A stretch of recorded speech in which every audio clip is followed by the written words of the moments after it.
본 방송에서 제공하는 투자 정보는 투자 판단에 대한 조언입니다. 방송에서 제공하는 주식의 가치, 가격 상승 및 가격 하락에 대해서는 방송사에서 보장하지 않습니다.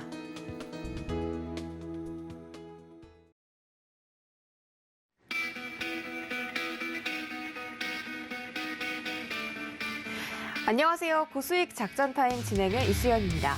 어제는 코스피 코스닥 시장이 모두 하락하는 모습 보여줬습니다. 이 뉴욕 증시는 어제는 추수감사절 때문에 휴장하는 모습이었는데 우리 시장은 그런 영향을 아직은 받지 못하고 좀 횡보하는 모습이라거나 움직임이 없다거나 그렇진 않고 기관들의 팔자세가 여전히 좀 강하게 이어지는 모습이었습니다. 코스피 시장은 0.47% 하락했고요. 코스닥 시장은 0.4%대 똑같이 하락하는 모습이었습니다. 유가 증권시장 2,980선 아직도 이 부근에서 머물러 있는데 3,000포인트를 넘겨주지 못하면서 이번 주는 마무리가 될 것으로 보입니다. 또 한국은행이 어제는 기준금리를 0.75%에서 1%대로 인상하면서 이제는 정말 제로 금리의 시대가 막을 내렸다라고 많은 분들께서 표현을 해주셨는데 이런 기준금리 인상에 대한 이슈 때문에 우리 시장이 하방 압력을 더 강하게 받았다라는 분석도 나오고 있습니다. 오늘 우리 시장 과연 어떻게 마무리 지을지 1시간 동안 저희와 함께 하시면서 전략 얻어가시기 바라겠고요. 오늘 첫 번째 시간은 버니와 함께하는 미국 주식 시간입니다. 화면으로 확인하시죠.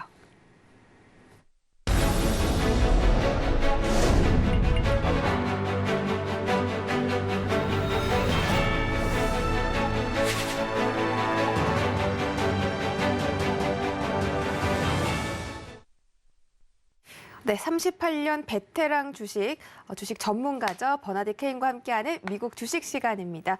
그동안 미국 시장, 우리 시장에 알려지지 않았던 그런 종목들 소개해드리고 있고 최근에는 우리 한국 투자자들이 가장 사랑하는 종목들 설명해드리고 있습니다. 오늘의 종목은 바로 구글인데요. 알파벳이라는 이름으로 상장이 되어 있습니다. 알파벳 C, 알파벳 어떤 알파벳인지 이렇게 여러 가지 종목이 좀 상장이 되어 있는데 구글의 인덱싱이라는 그런 핵심의 뜻을 담고 있습니다. 알파벳은 또 주가 한 종목당 주식 가격도 되게 높아서 사실 하나 사는 것도 좀 굉장히 부담스럽거든요. 그럼에도 불구하고 너무나 탄탄한 실적과 성장성 때문에 우리 국내 서학기 및 투자자들이 정말 많이 사들이고 있는 종목 중에 하나입니다. 알파벳에 대한 설명 들어볼까요?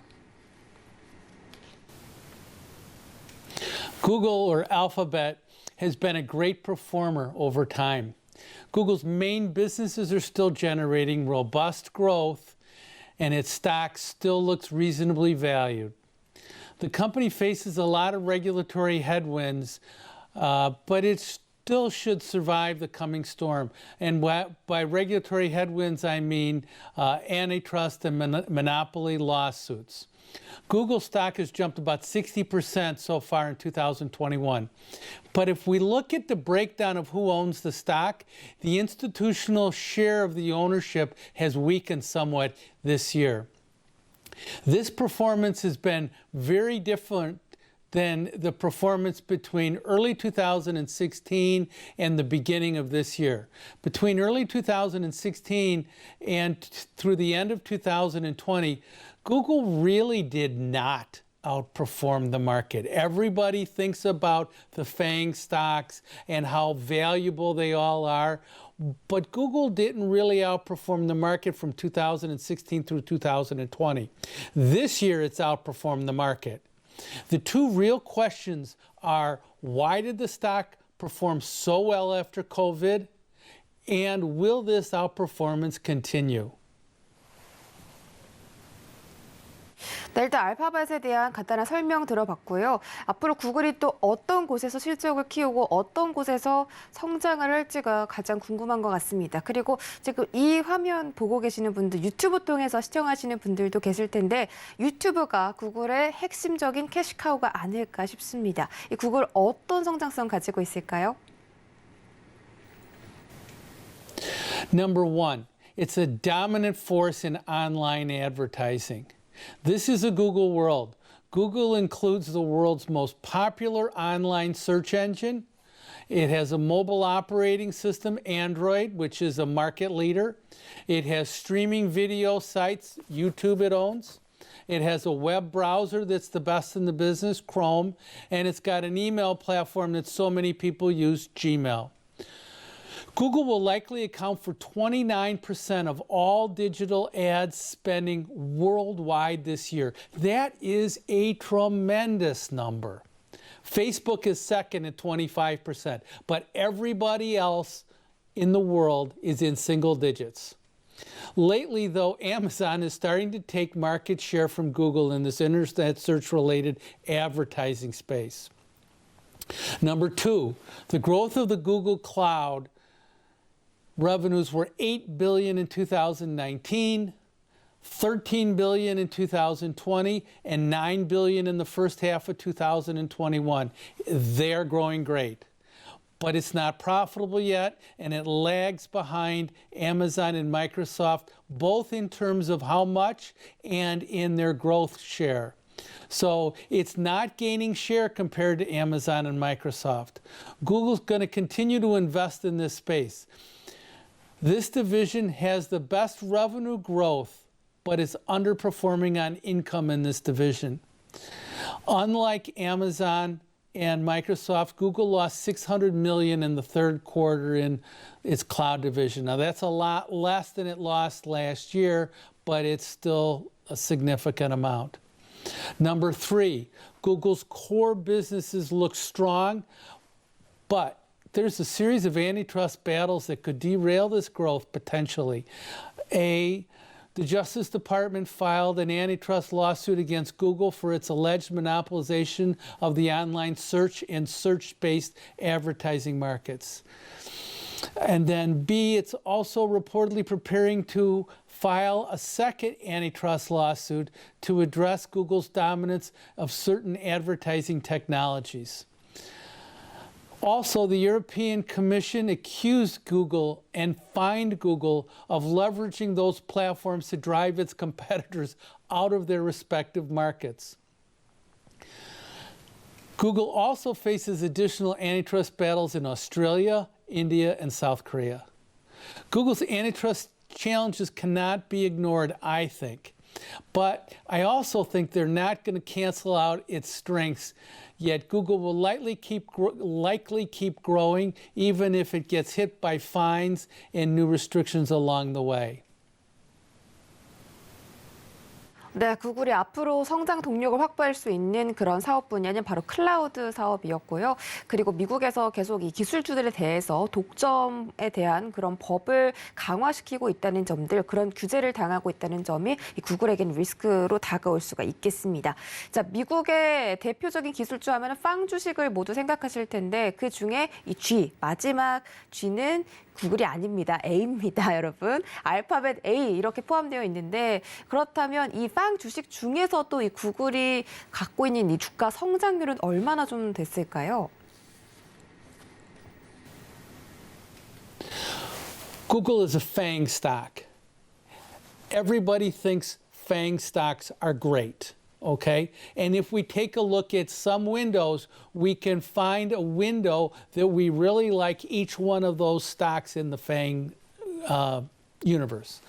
So, but if we look at the last 5 years, only this year did Google outperform the NASDAQ index, and we want stocks that outperform the NASDAQ index. Between 2016 and the end of 2020, Google actually underperformed the NASDAQ index. When we go back and look at Google stock over time, its great growth was when it was a smaller company between 2004 and 2008. It wasn't the big name, but that stock really appreciated between 2004 and 2008. Now, if we look at the stock chart right here that we have, you can see that this chart looks great, but the window that really looks good is 2021. The other times it still went up. It just went up less than the NASDAQ index. And to show this on a basis where we can break it down, this is a chart on the top, the same chart that we just looked at, where it's the share price of Google over the last 5 years from, say, late 2016 through now.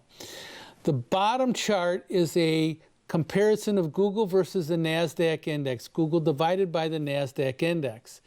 And if Google was outperforming the NASDAQ index, that ratio would be going higher. We can see that since the end of 2016, the beginning of 2017, all the way through the end of 2020, the stock either chopped around a little bit, that's where my oval circle is, where it kind of outperformed, then it kind of underperformed, then it kind of outperformed, then it kind of underperformed the market. But when we go back and take that period where it chopped around, and we go back and look at the stock price on top, we can still see the stock continue to grind higher. It just didn't grind materially higher. And then in 2020, the stock actually significantly underperformed the market, particularly after the COVID bottom in April of that year, 2020.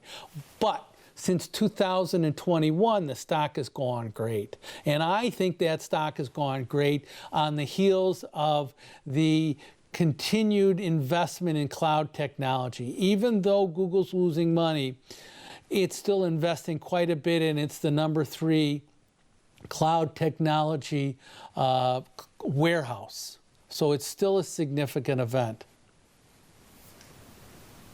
네, 그동안 나스닥과 비교해 봤을 때 오히려 구글의 주가는 떨어지는 모습이었다. 2016년부터 2020년까지라고 말씀을 해주셨는데 그럼에도 불구하고 이런 상황 속에서도 계속 이 클라우드 서비스에 투자하고 앞으로 좀 성장할 것으로 구글은 전망하고 있다. 이렇게 보여주셨습니다. 그리고 구글의 또 한 가지 성장 동력이 있는데 구글의 자율주행 자회사인 웨이모입니다. 이 웨이모로 대표되고 있는 구글의 자율주행차 사업은 어떻게 진행되고 있을까요?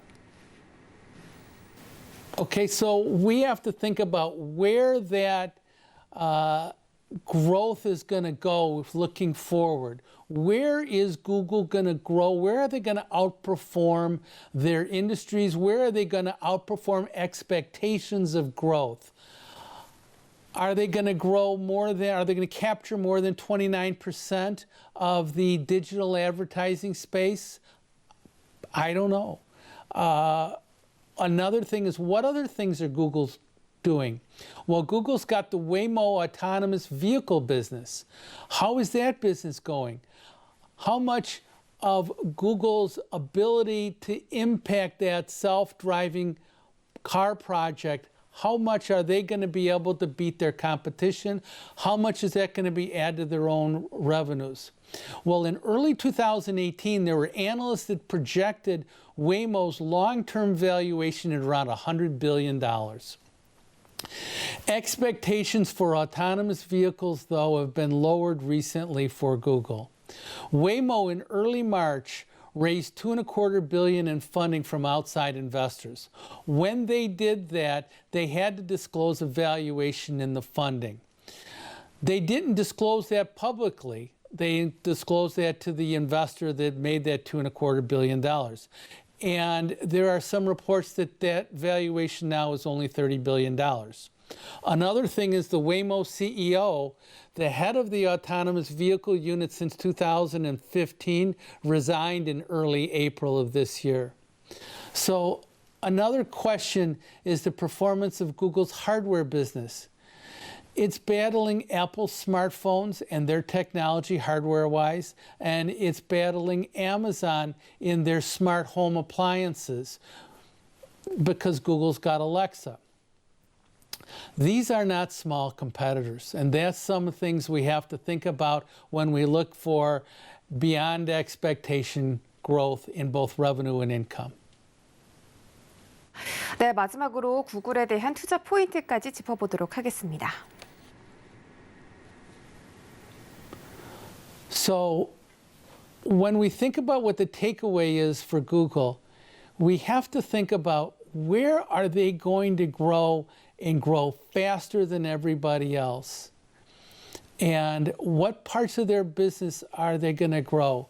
Are they going to be able to monetize more things that they have? Are they going to be able to extract more information out of their Google Chrome, Google email to be able to find that? Or are they going to find battles with commissions and justice departments regarding antitrust monopolizations. That's the takeaway. Where is this growth going to come from, and how is it going to outperform expectations? 네, 오늘은 구글의 모회사 알파벳에 대해서 알아봤습니다. 한국인들이 왜 이렇게 많이 사들이는지 이유가 있었던 것 같은데 앞으로 클라우드나 뭐 이렇게 자율주행 같은 성장 동력들을 가지고 지금의 위기를 좀 벗어나서 나스닥을 능가하는 그런 차트를 만들어 나갈 것이라고 생각합니다. 문자샵 0082번으로 버니의 미국 주식이라고 전송해 주시면 버니와 직접 소통하실 수 있는 기회 있으니까요. 지금 참여해 주시기 바라겠습니다.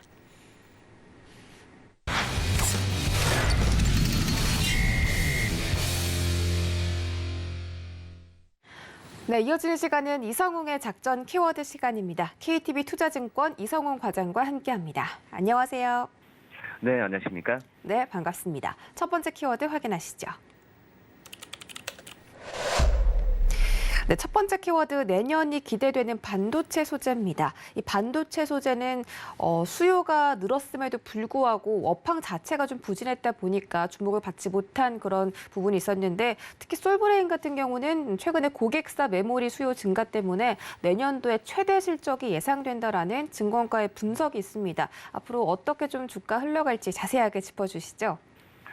네, 뭐 솔브레인 최대 실적에 대한 좀 평가가 많다라고 좀 볼 수 있겠고요. 우선 이런 이유 중에 하나는 뭐 간단합니다.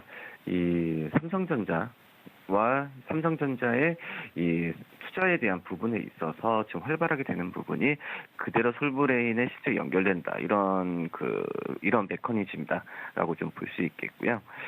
우선 3분기 실적을 보면은 좀 아쉬운 부분은 좀 있긴 하지만 이 반도체 소재에 대한 실적이 이 솔브레인의 전체의 그 실적을 좌지우지한다라는 부분을 이 3분기 실적 봐도 알 수 있다라고 좀 판단이 되고 있고요. 우선 그 고객사 어떤 증설 물량이 좀 반영되면서 이 공급 물량 증가가 좀 있었던 것으로 파악이 좀 되고 있는 상황인데 오히려 지금 영업이익률 같은 경우에는 18.3%, 어떻게 보면은 원재료 가격 상승에 약간 좀 떨어지는 부분은 좀 있지 않았나라고 생각이 됩니다. 뭐 하지만은 이제 그 판가는 이 원재료 가격 상승을 좀 받으면서 판가 인상에 대한 부분이 나오지 않을까라는 부분이고요. 지금 원재료 가격 상승 현재 좀 진행 중이어서 이 부분을 어떤 좀 부담은 작용되고 있지만 말씀드렸다시피 판가로 전이가 된다고 한다면은 충분히 어떤 내년 실적에 대한 기대감을 더 크게 가져간다라고 생각이 되고 있고요. 내년은 영업이익은 제가 봤을 때도 한 2,300억 이상은 되지 않을까라고 좀 생각이 되고 있습니다. 뭐 그만큼 이 삼성전자의 투자 부분 그리고 이 판가 상승에 대한 부분이 이 솔브레인의 실적에 대한 부분에 크게 도움이 될 가능성이 크기 때문에 지금 현재 가격에서도 한 매수 관점으로 접근해도 괜찮지 않을까 판단되고요. 이 증권사들 목표 주가는 지금 36만 원까지를 제시하고 있기 때문에 충분히 그 매수 관점으로 들어도 괜찮지 않을까 이렇게 보입니다. 네, 솔브레인에 대한 주가 전망 짚어봤습니다. 두 번째 키워드도 확인하시죠. 네, 두 번째 키워드는 카카오페이 코스피 200 편입입니다. 원래는 편입되는 시기가 아닌데 정기 변경해서 특례로 편입이 됐습니다. 조기 편입이 된 건데요. 이 카카오페이가 어제는 이 편입 소식 때문에 18% 상승 마감에 성공했고 저점 대비해서는 36%나 올라오는 모습이었습니다. 카카오페이 이제 코스피 200에 좀 편입이 됐으니까 조금 더 이 매수세라든지 수급이 몰릴 수도 있는데 앞으로 좀 투자해봐도 좋을까요? 네, 우선 그 특례 편입이라는 부분이기 때문에 뭐 어쨌든 편입이죠. 그렇기 때문에 어떤 인덱스에 대한 패시브 자금 유입에 대한 가능성은 분명히 있다라고 좀 볼 수 있겠고요. 물론 이제 다음 달 10일이지만 주가에는 그 전부터 어제부터 이제 좀 반영이 좀 되지 않나라고 좀 생각이 되고 있고. 우선 그 카카오페이 같은 경우가 지금 현재 뭐 실적이 뭐 그렇게 그 좋으면서 어떤 주가가 올라가고 있다라고 좀 볼 수는 없죠. 지금 뭐 3분기 때 실적도 이 영업이익은 뭐 적자를 좀 기록했는데 역시 그 가맹점 어떤 프로모션 강화나 이런 여러 가지 마케팅 비용이 증가가 계속 나타나는 부분은 4분기도 그렇고 내년에도 이 비용 증가는 이 영업이익에 대한 부분에 있어서 우려감을 좀 낳고 있긴 하지만 저는 어쩔 수 없다고 봅니다. 카카오페이처럼 신생 어떤 금융회사 같은 경우에는 이런 마케팅 비용 강화는 필수적이다라고 좀 판단이 되고 있고요. 오히려 그 결제나 금융 서비스의 거래액만 본다고 하더라도 지금 비중은 좀 많이 늘어나는 추세로 지금 가고 있기 때문에 오히려 이런 부분으로 이 카카오페이의 매수 관점을 들어가야 되지 않을까라고 좀 판단이 되고 있고요. 향후에 뭐 출시 예정이라고 할 수 있는 뭐 카카오페이 증권 MTS나 뭐 디지털 손보사를 통한 금융 서비스 부분의 거래액 증가가 좀 예상이 되고 있기 때문에 카카오페이의 이 금융 서비스 거래 비중이 증가에 대한 기대감을 갖고 간다면은 올해 펀더멘털에 대한 부분을 좀 더 다시 재평가를 할 필요가 있지 않나 이렇게 좀 판단이 되고 있습니다. 앞으로 향후에 봤을 때도 전반적인 매출의 성장 추세는 이어질 것으로 좀 판단되고 있기 때문에 신규로 매수하는 신규로 접근하는 그 영역보다도 이 보유자 중심에서 본다고 한다면 계속 중장기적 보유 관점을 계속 유지하는 게 낫지 않을까 이렇게 보입니다. 네, 카카오페이에 대한 전망들 짚어드렸습니다. 자, 다음으로는 저희 현대제철 알아보도록 할 텐데 이 철강주들이 역대급 실적을 내놨음에도 불구하고 주가가 좀 떨어지는 모습이 나타나고 있습니다. 현대제철도 자동차, 강판, 그리고 고강도 철근 등등 이 고수익 제품들에서 좀 실적이 나면서 어닝 서프라이즈를 기록한 바가 있는데 아직까지 주가 흐름에 그렇게 크게 나타나지는 않았거든요. 그래도 증권가에서는 내년까지 좀 긍정적인 전망을 내놨는데 내년에는 중국 쪽의 수요 둔화 우려가 더 커지면서 지금 철강 쪽에서 모멘텀이 어떻게 흘러가고 있는지 체크해 봐야 될 것 같습니다. 네, 우선 그 철강 업체 올해 어떻게 보면은 그냥 좀 서해됐던 업종 중에 하나가 이 철강 업종이라고 좀 볼 수 있겠는데 그중에 대표적인 게 바로 이제 현대제철이죠. 이 현대제철 같은 경우에는 이 현대차 그룹의 어떤 차량용 어떤 반도체 공급 부족이 좀 나타나면서 이 현대제철의 차강판에 대한 차강판 판매에 대한 감소가 조금씩 나와줬던 상황이라고 좀 볼 수 있겠는데요. 하지만 그런 부분 같은 경우에는 단기적인 이슈이지 않나라고 판단되고 있고 그렇기 때문에 어떤 주가가 지금까지 그런 우려감을 좀 반영했던 부분에 있어서 이제 저가 매수 관점으로 들어가도 괜찮지 않을까 이렇게 좀 판단이 되고 있습니다. 우선 이 4분기 때 전체 판매량 같은 경우에도 한 500만 톤 가까이도 지금 예상이 되고 있기 때문에 예년 수준으로 회복될 것으로 지금 예상이 되고 있고요. 우선 글로벌 경기를 얘기하기 전에 지금 현재 코로나에 대한 이 셧다운 해제에 대한 부분에 있어서 이제는 정상적인 가동 부분이 중화권 중심으로 일어난다라고 좀 볼 수 있겠고 지금 내년 같은 경우에 대선이 일어나는 상황에서 어떤 건설 투자에 대한 부분에 있어서 그 전부터 이제 좀 인프라 투자에 대한 법안이 발의되지 않을까라고 좀 건설 경기에 대한 사이클에 대한 부분이 다시 한번 올라오지 않을까라고 좀 생각이 좀 되고 있고 앞서도 말씀드렸던 현대차 그룹의 이 반도체 공급 부족 이 부분은 향후에 어떻게 될지 단언할 수는 없지만 지금 봤을 때는 가격 부분에 대한 부분도 현대차 그룹주들과 함께 좀 마무리가 되는 시점이기 때문에 제가 봤을 땐 큰 무리가 없다고 한다면 내년 상반기 안에는 이 정상화가 될 가능성이 크다라고 좀 생각이 되고 있습니다. 그렇기 때문에 현대제철 지금 현재 이 중소형주보다 대형주 위주의 매수세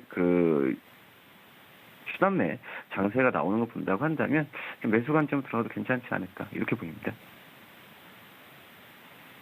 네, 현대제철은 저가 매수 의견을 좀 주셨습니다. 다음은 요즘 주목받고 있는 LG 이노텍인데요. 애플카 그리고 여러 가지 메타버스까지 테마를 등에 업고 최근에 신고가 흐름을 나타내고 있습니다. 어제도 장중에 신고가를 터치했는데 30만 원 돌파하는 모습이었죠.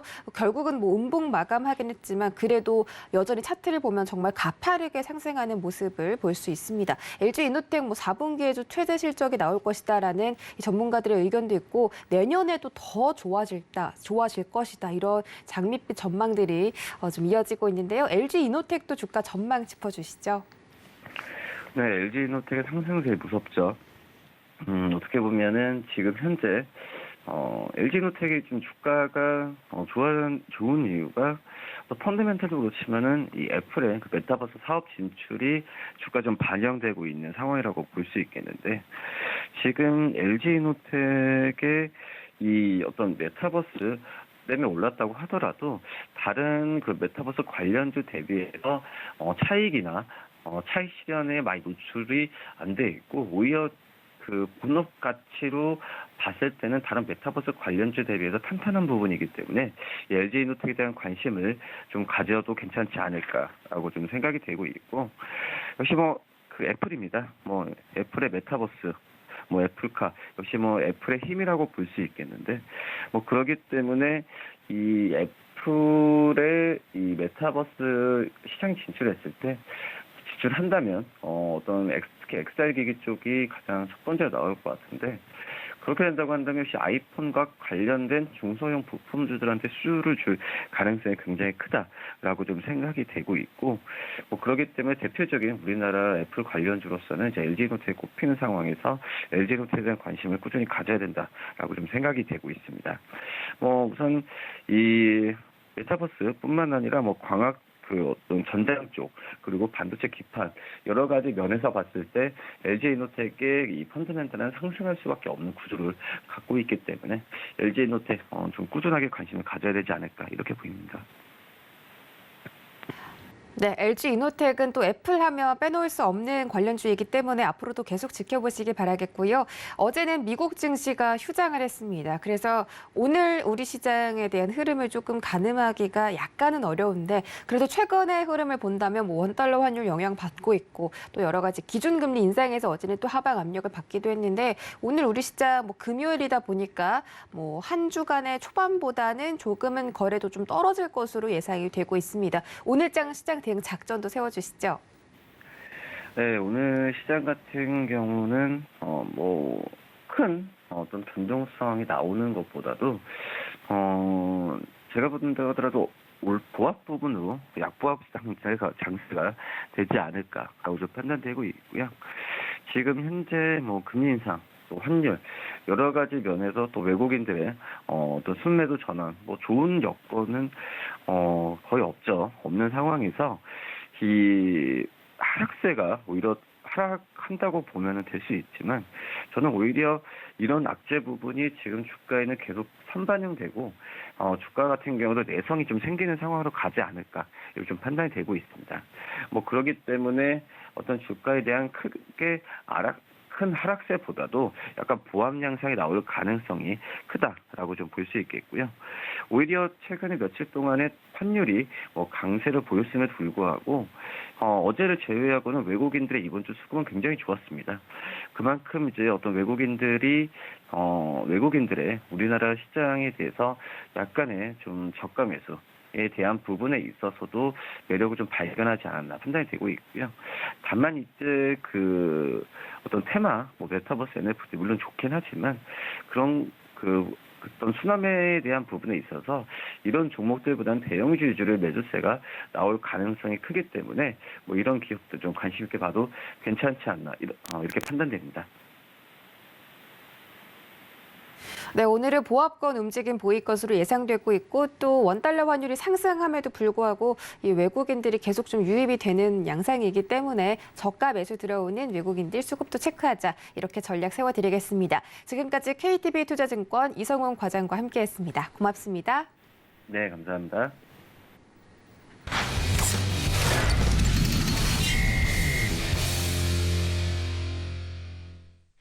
네, 이어지는 시간은 허반석의 작전 리포트 시간입니다. 서경의 산업부장 허반석 전문위원 함께합니다. 안녕하세요. 네, 안녕하세요. 네, 반갑습니다. 금행입니다. 금방 행복해지는 금요일 우리 허반석 전문위원님이 밀고 계신 유행어인데요. 여러분들도 많이 써주시길 바라겠고 일단 저희가 이번 주 자동차 업종에 대해서 알아봤잖아요. 근데 좀 말씀을 드리자면 저희가 이 허반석의 작전 리포트 시간에서 다룬 섹터들이 정말 단시간 안에 떠오르는 그런 경우가 많습니다. 또 5G도 굉장히 강조를 해주신 게 메타버스나 NFT에 이 5G 네트워크가 쓰이지 않을 수 없다. 꼭 오를 것이다라고 했는데 최근에 또 튀어오른 그런 KMW라든지 종목들이 많았고요. 또 반도체도 정말 아무도 쳐다보지 않을 때 삼성전자, SK하이닉스 봐야 된다라고 짚어주셨는데 최근에 대형주들이 갑자기 또 올라오기 시작했습니다. 그리고 자동차도 마찬가지로 현대차와 기아가 또 주목을 받고 있는데 그만큼 또 허반석의 작전 리포트에서 좀 말씀해 주시는 섹터들이 튀어오르고 있어요. 좀 소감 한 말씀 들어볼게요. 네. 늘 공부를 하자라는 말씀을 좀 드립니다. 산업과 시장의 방향성이 함께 만났을 때 그러면 산업이 발전하고 방향성도 그쪽이다라고 생각을 하시면 당연스럽게 그 섹터 안에서 그 산업 안에서 잘하는 기업들을 또 찾는 것이 투자자의 시선이 또 명확하게 보이는 곳이 있을 거다라는 생각으로 산업과 시장 그리고 그 안에서 기업을 열심히 찾는 일들을 하고 있는 과정이죠. 그러면 그 안에서 쉬었던 기업들이 갈 수도 있고 산업이 이쪽으로 생태계가 이쪽으로 발전한다라고 한다면 그 안에서 미리 선점을 해 놓으시고 미리 선점을 할 때도 늘 강조드리는 게 차트상 저위험 구간에서 보자라는 말씀을 좀 드리잖아요.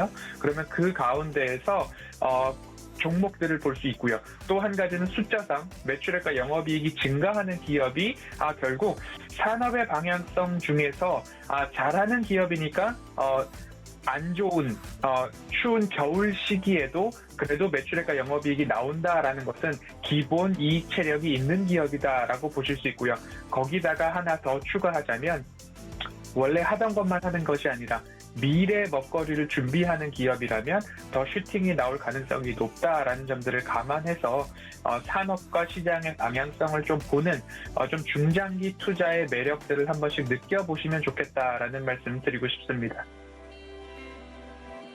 네, 이렇게 역시나 서경의 산업부장이시다라는 말이 나올 정도로 이 산업에 대한 공부를 해보자. 그리고 그 시장 안에서 어떤 기업이 좀 성장하고 있는지를 선점하자라는 말씀 첨언을 해주셨습니다. 자, 자동차 업종 이번 주 알아봤는데요. 화면으로 다시 한번 만나보시죠. 네, 이번 주는 자동차 업종 알아보면서 현대차와 기아 그리고 지금 수급난을 겪고 있는 차량용 반도체 이야기까지 나눠봤습니다. 자동차는 EV를 타고라고 알아보면서 전기차 시장에 또 얼마나 성장하고 확대가 될지까지 짚어주셨는데 다시 한번 좀 리뷰해볼까요? 네, 자동차 산업에 대해서 리뷰하는 시간이기 때문에 간략하게 요점만 좀 짚고 넘어가 보도록 하겠습니다. 어제 저녁 방송에서도 말씀을 드렸는데요. 자동차 하면 꼭 앞에 수식어구처럼 붙는 이야기들이 있었죠. 차량용 반도체 수급난으로 인해서 생산 차질이 연중 지속되고 있다라는 이야기들이 나오고 있습니다. 그러다가 이제는 최근 수급난 완화로 인해서 완성차 그리고 부품사들의 공장 가동률이 점진적으로 회복할 것으로 전망이 된다라는 이야기가 나오고 있습니다. 또 자동차 산업에서 빼놓을 수 없는 것이 전기차죠. 전기차 침투율이 증가하고 있지만 이 자동차 반도체 공급난으로 인해서 조금 주춤주춤하고 있지만 산업의 방향성, 대세는 전기차로 흘러가고 있다라는 부분에 있어서 투자자의 시선으로 꼭 포인트를 맞춰보셔야 되고 앞으로 그렇다라고 한다면 자동차 완성차 업체들의 공장 가동률이 얼마큼 올라오고 있는지 그리고 시장 점유율이 어떻게 증가하고 있는지 이런 쪽으로 영업이익률이 얼마큼 높아지고 있는지 그리고 차량을 구매할 때 주는 혜택, 인센티브가 차량 완성차 업체, 판매자 쪽에서는 적으면 적을수록 좋은 것이기 때문에 이러한 것들도 하나하나씩 좀 추적하면서 저가의 매수를 이어가자라는 말씀들을 좀 드리고 있습니다. 생산 차질 속에서도 전기차 관련된 침투율은 여전히 증가하고 있는 흐름입니다. 대세는 걸을 수 없다라는 이야기를 좀 드렸고요.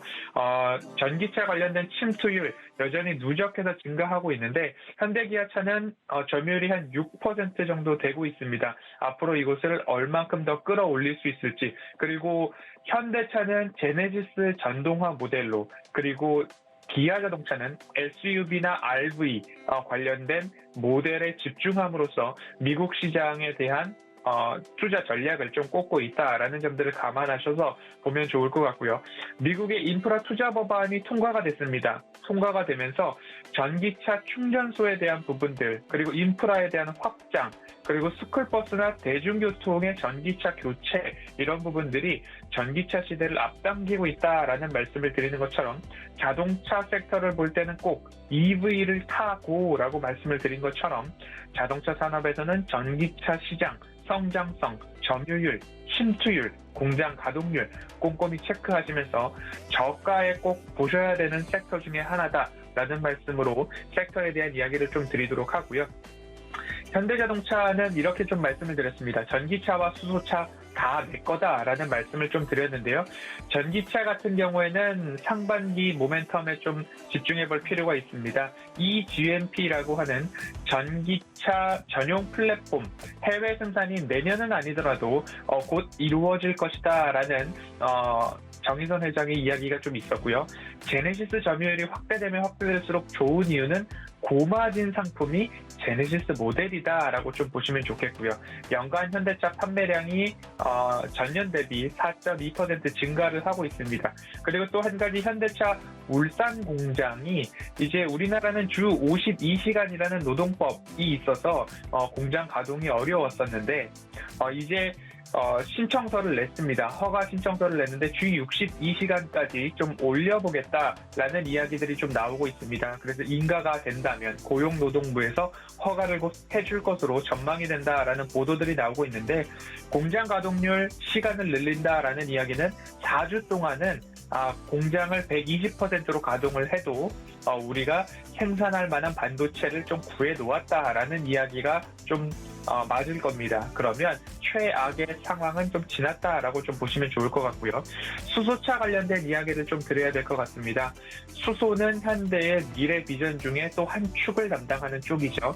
전동화, 수소, 자율주행, 모빌리티 서비스, 커넥티비티, 그리고 도시명 항공 모빌리티라고 하는 UAM, 그리고 로보틱스, AI 쪽으로도 현대차는 중장기 투자 플랜을 잘 준비해 놓았다라고 보시면 좋을 것 같고요. 플랜뿐만 아니라 거기에 관련된 투자 계획도 잘 수립을 해 놓았죠. 이 현대차를 말씀드릴 때 이 이야기가 가장 핵심이 될 것 같습니다. 수소 상용차에 있어서 경쟁 상대가 없다라는 건데요. 현대는 엑시언트 FCEV라고 하는 수소 상용차, 수소 트럭을 이미 유럽에 공급을 했습니다. 초기 충전 인프라나 관련 시스템에 있어서 비용적인 부담이 되기 때문에 이 수소에 대한 부분들이 아직까지 좀 어려울 수 있으나 상용차, 트럭 이쪽으로 먼저 공급이 되고 충전 인프라가 마련이 된다면 그 이후로 넥소나 일반 승용차들도 보급이 확대가 될 수 있지 않을까라는 기대감들이 있습니다. 왜 그런가 하면 수소 상용차가 디젤 트럭과 1대1 무게 정도로 발전이 되어 있기 때문에 앞으로 친환경에 있어서도 물류 운송의 중심인 트럭도 현대자동차가 좀 앞서가고 있는데 경쟁 상대인 토요타가 수소 대형 트럭이 아직 상용화 전 단계에 있습니다. 그래서 아직 경쟁자가 없다라고 좀 이해를 해보시면 좋을 것 같고요. 이 현대차의 가장 매력적인 부분들 다시 한번 말씀을 드리면 이미 미래 사업 역량을 위해서 투자 계획까지 있다. 자율주행, 로보택시, UAM, 수소차는 경쟁자가 없고 보유자분들은 이러한 이슈들을 꼭 집중해서 가자라는 말씀을 드리고 싶고요. 기아 같은 경우에는 제가 현대차와 기아차 둘 중에 판정승을 기아가 받았다라고 말씀을 드렸는데요. 영업이익률이 7.5%에 달한다라는 부분까지 좀 생각을 해보시면 좋을 것 같고요. 그리고 추가적인 모멘텀을 본다라고 한다면 굵직굵직하게 실적, 그리고 생산 차질 이슈 최악을 지났고 평균 판매 단가는 높아지고 있고 이 구매 혜택을 주지 않아도 사고 있는 자동차가 기아차다. 오히려 웃돈을 얹어서 구하고 싶어하는 자동차가 미국에서는 기아차가 되었다. 그리고 전기차 전략 확대가 나오고 있는데요.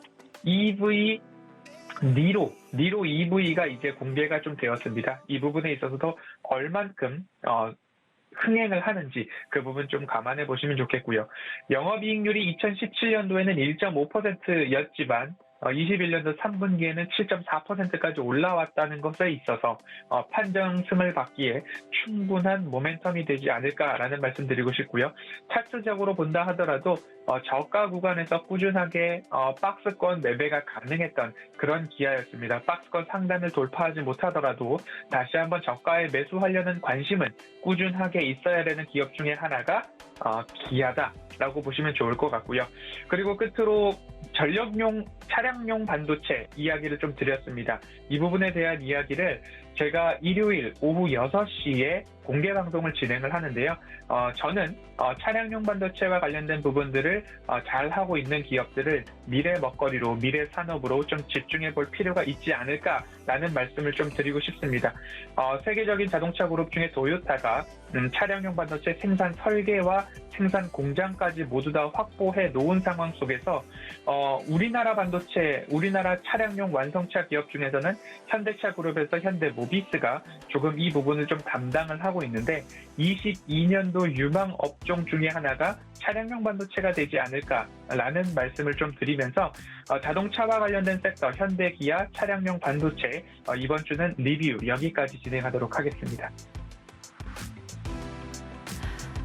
네, 오늘 차량용 반도체 그리고 이 자동차 업종, 현대차, 기아까지 다양한 분야의 핵심 포인트들 짚어드렸습니다. 말씀 주신 것처럼 이번 주 일요일 저녁 6시입니다. 이번 주 일요일 저녁 6시에 서울경제TV 더하기 채널에서 이런 부분에 대한 좀 자세한 전망들 그리고 뭐 토요타 짚어주셨는데 이 자동차 시장이 앞으로 어떻게 흘러갈 것인가에 대해서도 전반적인 부분들 짚어주신다고 하니까 꼭 참여를 해보시면 좋겠고 날짜도 일요일 저녁이니까요. 식사하시고 나서 내일장 어떻게 대응하면 좋을지 허바석 전문위원과 함께 해보시기 바라겠습니다.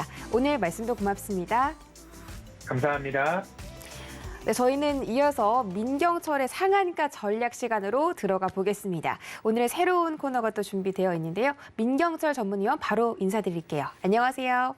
네, 반갑습니다. 매일 아침 상한가를 꿈꾸면서 일어나는 전문위원 민경철 인사드리겠습니다. 네, 반갑습니다. 매일 아침 상한가를 꿈꾸면서 일어나신다고 하셨는데 그만큼 좀 상한가를 많이 좀 겪어보셨나요?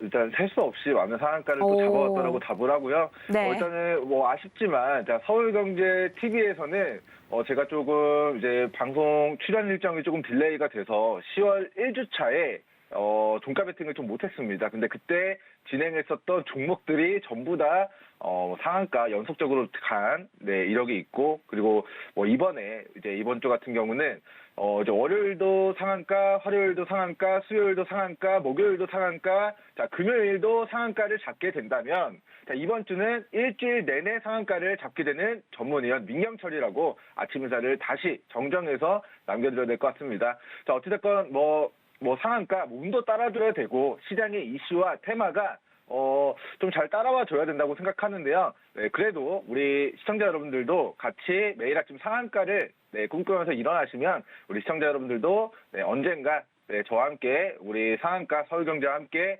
상한가를 잡는 날이 있지 않을까 싶습니다.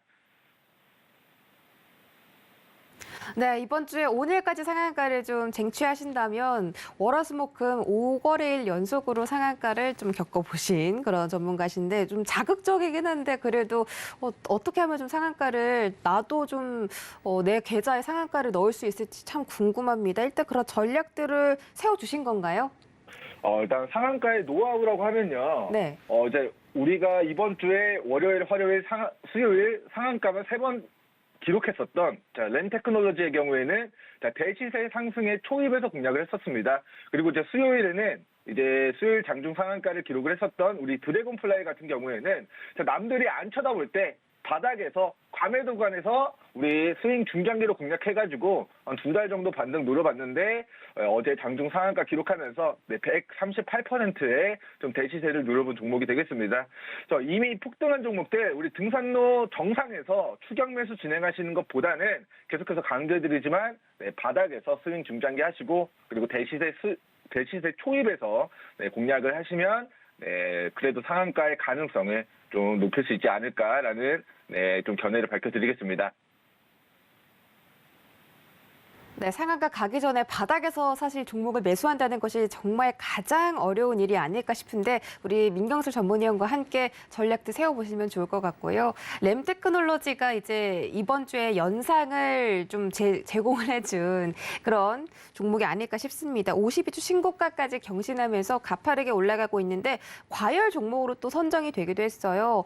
장대 음봉도 나오기도 했고 여러 가지 좀 이슈가 있을 것 같은데 앞으로 주가 전망까지 함께 짚어주시죠. 네. 일단은 우리 증권가에서는 이제 뉴스에 팔아라라는 우리 격언이 있습니다. 바닥에서 사가지고 이거를 주가가 올라갔을 때 수익을 내면서 팔아야 되는데 수익과 행복을 챙겨야 되는데 우리 많은 개인 투자자분들은 좋은 뉴스가 나올 때 장밋빛 전망이 쏟아질 때 폭등한 고가에서 추격 매수를 진행하시는 경우가 굉장히 많습니다.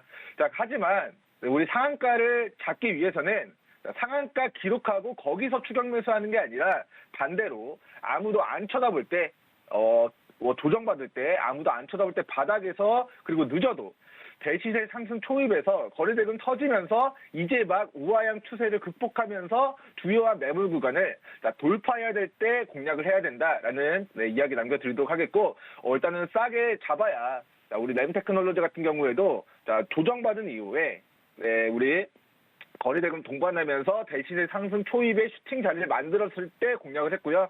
이 현상 풀리고 하락 반전의 흐름에 있음에도 불구하고 어차피 우리는 60%, 70%, 50%, 수십 퍼센트 수익권이니까 욕심 안 부리고 미련 없이 익절선 대응을 할 수가 있었다.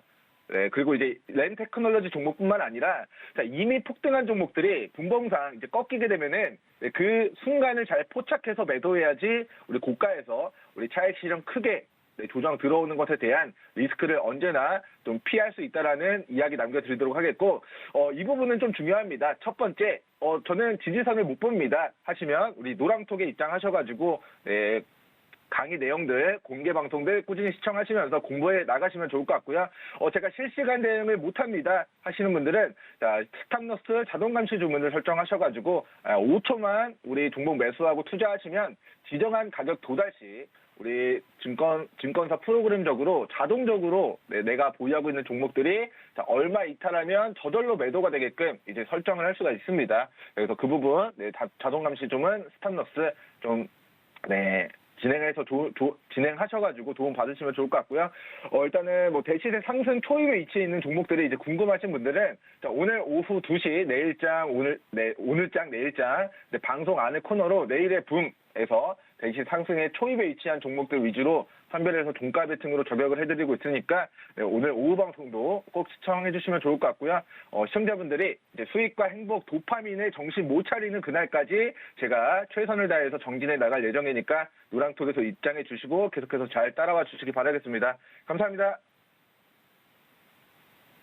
네, 오늘은 특별히 민경철 전문위원과 함께 상한가 전략들 세워봤습니다. 오늘 오후 오늘장 내일장 방송에서 어떤 종목에 또 상한가를 갈지 짚어주신다고 하니까 오후 방송도 끝까지 시청해 주시길 바랄게요. 네, 오늘 말씀도 고맙습니다. 네, 고수익 작전 타임에서 1시간 동안 정말 다양한 전략들 세워드렸습니다. 뉴욕 증시부터 미국 증시까지 짚어드렸고 또 우리 많은 전문위원들과 함께 앞으로의 또 전망들 그리고 강연회까지 저희가 짚어드렸는데 이번 주 주말에 많은 참여해 주시길 바라겠습니다. 참고로 본 방송에서 제공해드렸던 정보는 투자 판단에 대한 조언일 뿐 해당 주식의 가치나 수익률을 보장하진 않습니다. 또 서울경제TV는 서울경제신문 그리고 서울경제TV는 저희 당사의 브랜드입니다. 서울경제증권TV와는 무관하며 타사 유사 명칭에 유의하시길 바랄게요. 저희는 잠시 뒤 순간포착 매매 시그널로 돌아오겠습니다. 고맙습니다.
방송에서 제공하는 투자 정보는 투자 판단에 대한 조언입니다. 방송에서 제공하는 주식의 가치, 가격 상승 및 가격 하락에 대해서는 방송사에서 보장하지 않습니다.